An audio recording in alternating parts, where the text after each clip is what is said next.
So it's a little more complicated to do two at one time.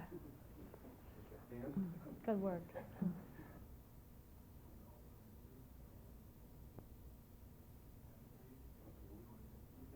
We have Steve. Well, Melanie, it's nice having a chance to see you again. And Terry, we haven't met before, but I've been looking forward to having this chance to talk with you also. And of course, Melanie is playing Terry in the movie Missing. Melanie, did you have a chance to know Terry or meet her before you went into the film? Nothing. Nothing, no. Costa wouldn't allow it. He wanted all of us who had real people counterparts to not meet them until after, because he wanted us to not have any preconceived notions of what they would be like, or so that we would then edit what we were going to do to be like them. He just wanted us to have a blank canvas and just kind of go from there. Well, now that you've met Terry, if you were starting the film over today, would you play her any differently or do anything differently? I don't know. There probably wouldn't be that much that I would do different, I don't think. What do you think? Terry, are you pleased with the portrayal, or do you see things that you wish were different? I'm very pleased with Melanie's portrayal. I have no advice for you of anything to do differently. Thank you, Terry.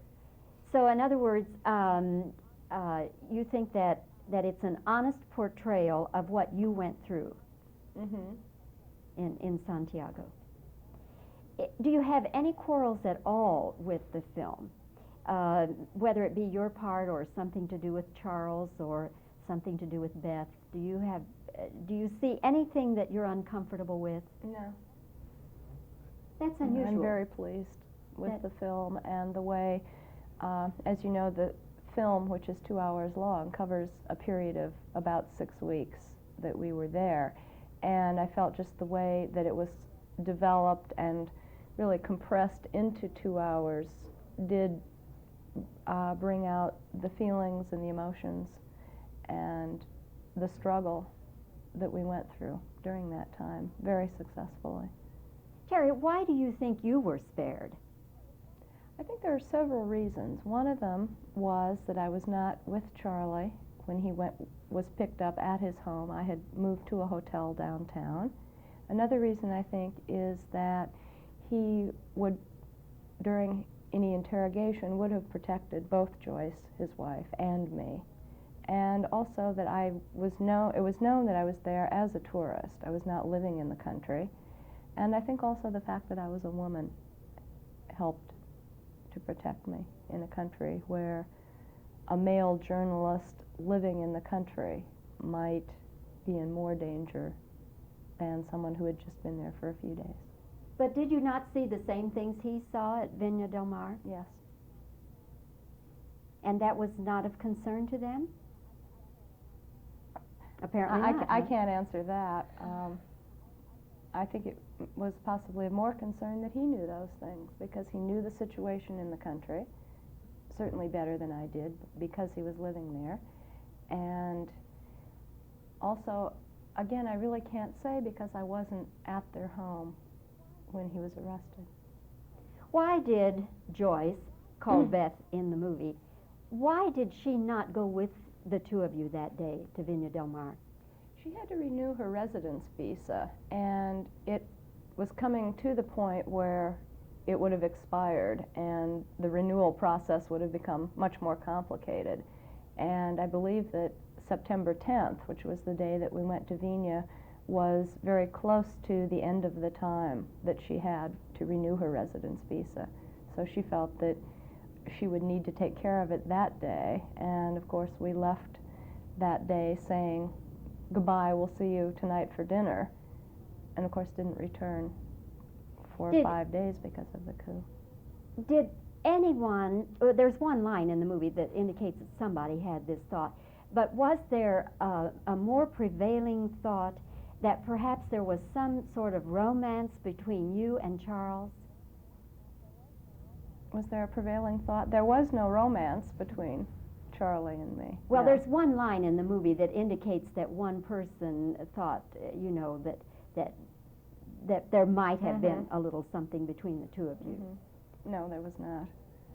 Joyce and Charlie were very, very dear, close friends and really like family to me. And there was no romance. Melanie, another question for you. Some people are calling this movie anti-American.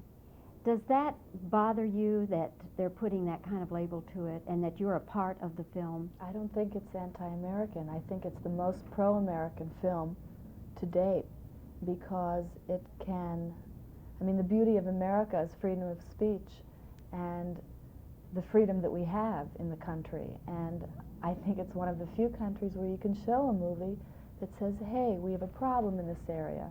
And people can think about it and go, yeah, that's right, what can I do? But it's America. We can teach ourselves and we can hopefully learn from it and make it a better place. I mean, so, you know, people are looking at it in a very literal sense then and not looking at it in the broader scope. Because the fact that they can even see it and say that is actually speaking for the beauty of our country. If you had had the opportunity to talk with Terry before the film, what are some of the things you would have asked her? Well, I remember when we first met, I felt like, you know, like you, like an interviewer, like, well, what was that, you know, like with the microphone, what was this like, and how did you feel then, and my God, you know, just, I asked her, I remember, how she felt emotionally right after he disappeared, if it hit her or if she was distanced from it. And I said, because my conclusion when I did those next few scenes where we were looking was a certain clinicalness and distance to it, you know, and just a concern to find him. And she said that was very much how it was. It was, you know, you think of life's traumas, and if you are really feeling them at the time or just going on automatic pilot and feeling them much later.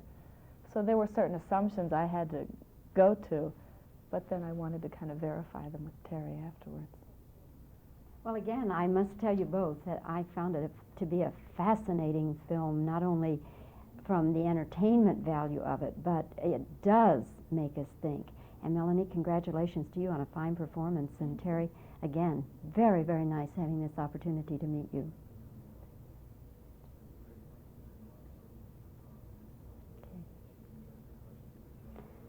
You can address your questions to camera for your reactions.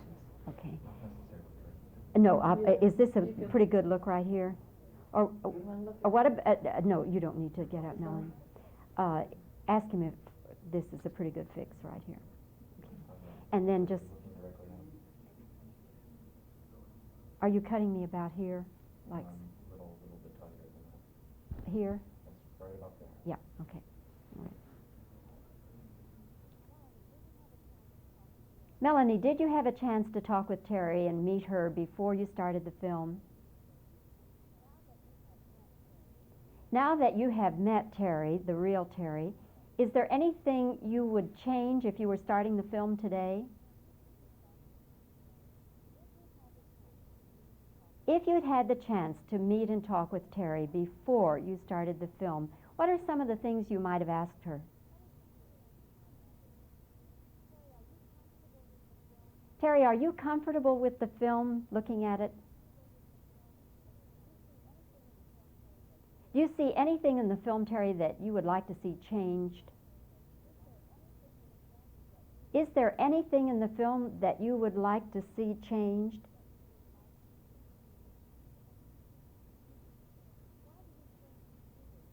Why do you think you were spared and that you were not killed? Why do you think they didn't haul you off and kill you? Did you not see the same things he saw at Viña del Mar? So why didn't they?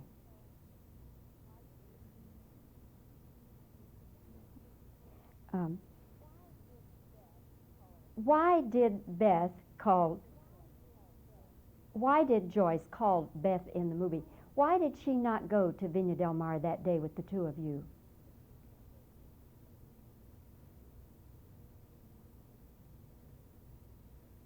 Okay. All right, I guess that'll do.